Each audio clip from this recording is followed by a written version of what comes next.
come talk to a lot of y'all out there about some important things that I want y'all to take into consideration when you coming into trucking and you're considering becoming a professional truck driver.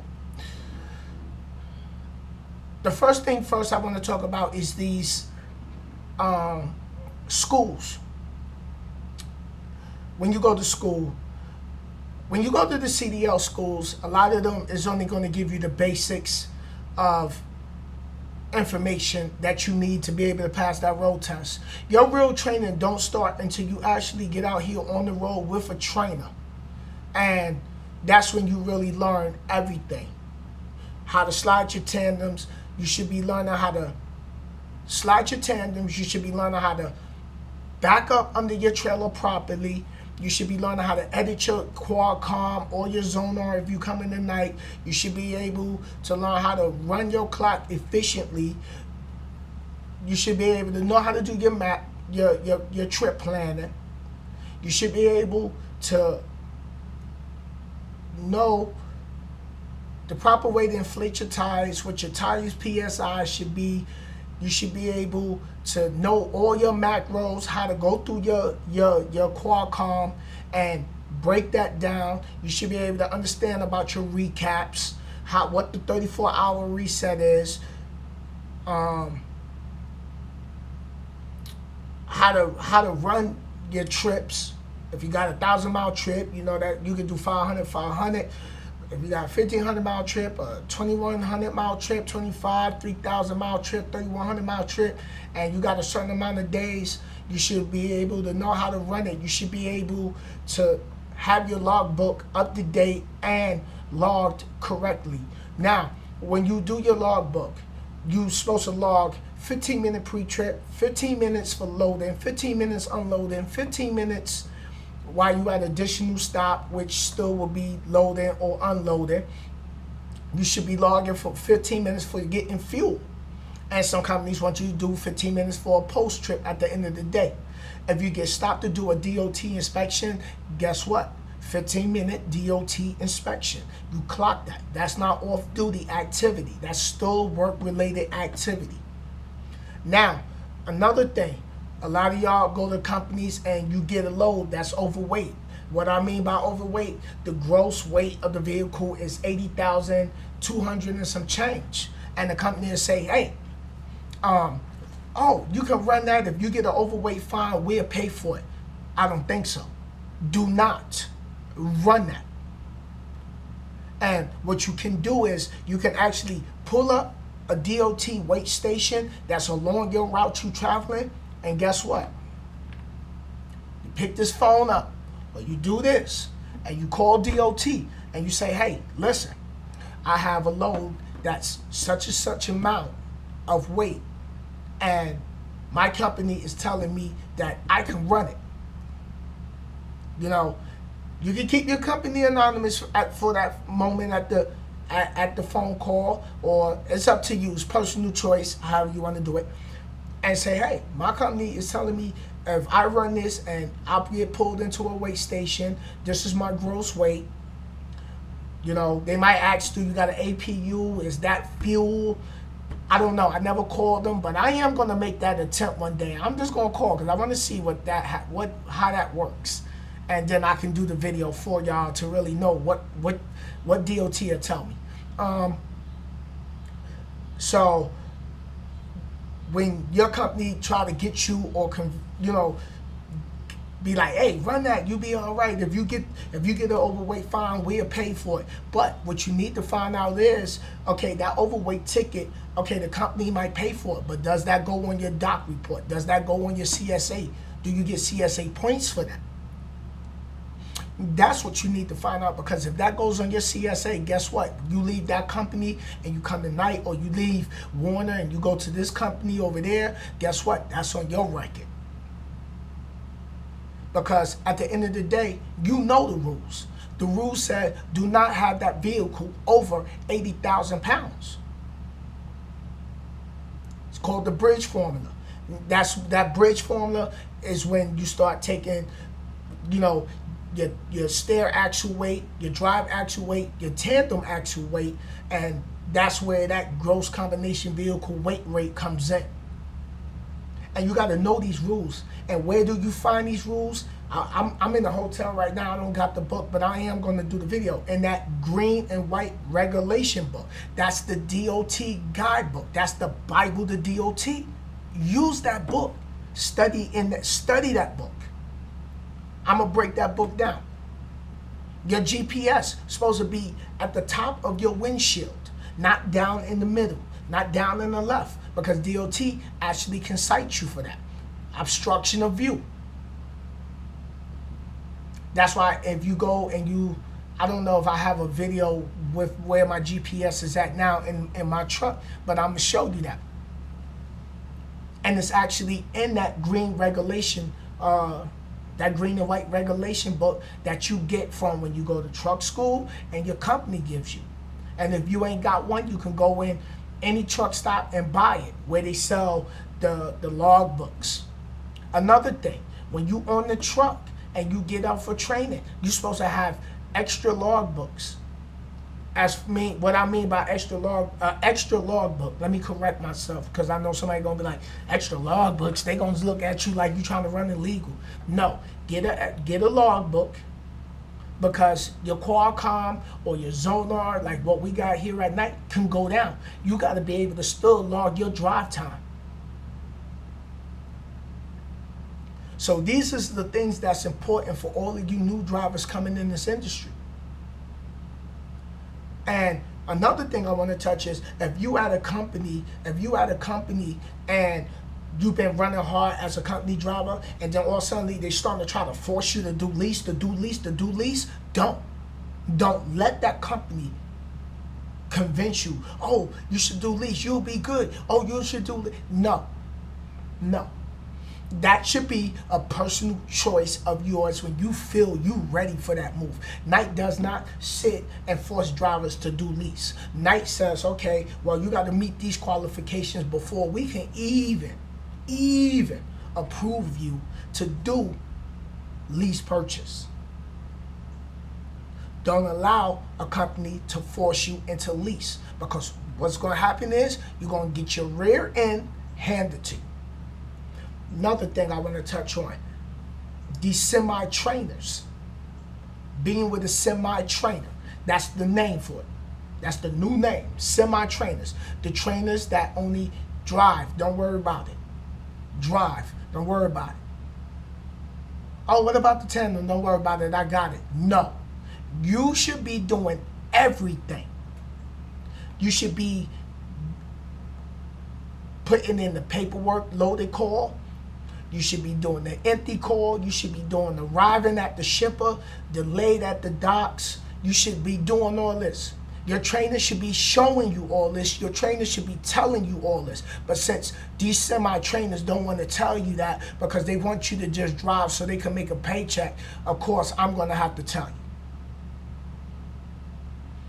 They should be telling you, yo, put the paper, when we arrive at the shipper, make sure you put arrive at shipper. Then right after you do arrive at shipper, you should be doing delayed at dock, detention possible. So that's what you should be doing. Some places like Warner, they have delayed at shipper for, and then you'll put how many hours you've been delayed at the shipper, and it'll say after that shipper or consignee or stop.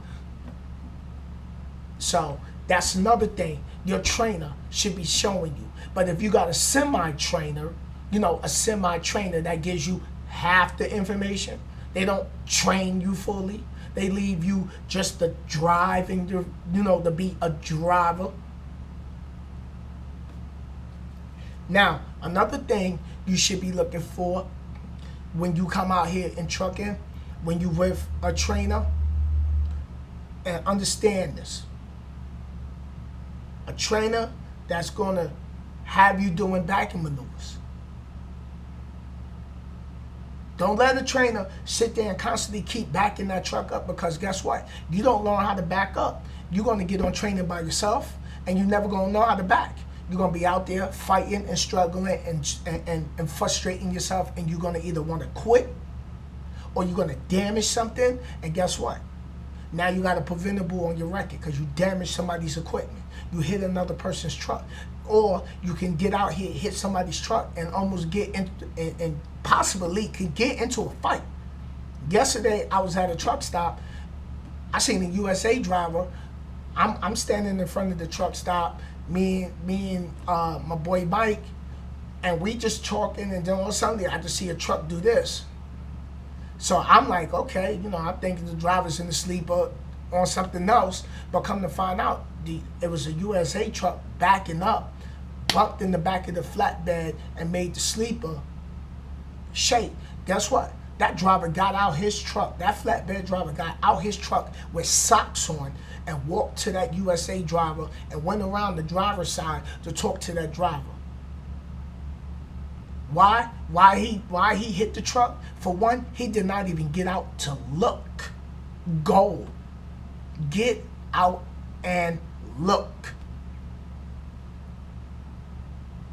So, these are some of the things that you have to be prepared for. And if you're a trainer, if that semi-trainer, correction, let me correct myself. If that semi-trainer ain't training you, you better be on the phone with your DM or your driver development manager. Say, hey, I'm not learning how to back up. I'm not learning this. I'm not learning that. Do not be on that truck and think this is the way you're supposed to be getting trained. No, because guess what? You learn wrong, you do wrong. Again, say it with me. You learn wrong, you do wrong. You want to be successful, you got to get with a successful trainer. And you know what? Don't be afraid that you got to ask for 2-3 different trainers. And if that company lets you go, you got a CDL. You can go to other companies. Stop acting like you can't pick up and find another company that's going to take you coming out of school. Night, we hire coming out of school. You go to Roadmasters, you can come straight to night. You go to another truck school, whatever. If it's accredited, you got that certificate, you got that license. Yo, some might come here, get a trainer here, and it might don't work out. Not everybody's going to like night. Not everybody's going to like the training. Some people going to go to Warner. They're going to love it there. Some people not going to like it there. They're going to come here. They're going to love it. Some people's not going to like it here. Some people's not going to like it at Swift. Some people not going to like it at US Express. And they go to Stevens and like it. Regardless of the pay. Everybody has different situations. And somebody else's situation don't mean it's going to be your situation. Educate yourself. Don't run out here and start trying to jump in the lease purchase. Learn this game. Learn how to manage your fuel at your company's expense. Learn how to get your fuel bonus. Some companies pay fuel bonus. Some companies don't. Learn how to manage your truck. Learn how much tires cost. That's a whole nother video. I don't even really want to go into that, but don't let a company force you into lease purchase. Period. That's my advice. Don't come out here and start trying to watch what other people doing, as watching other people's money.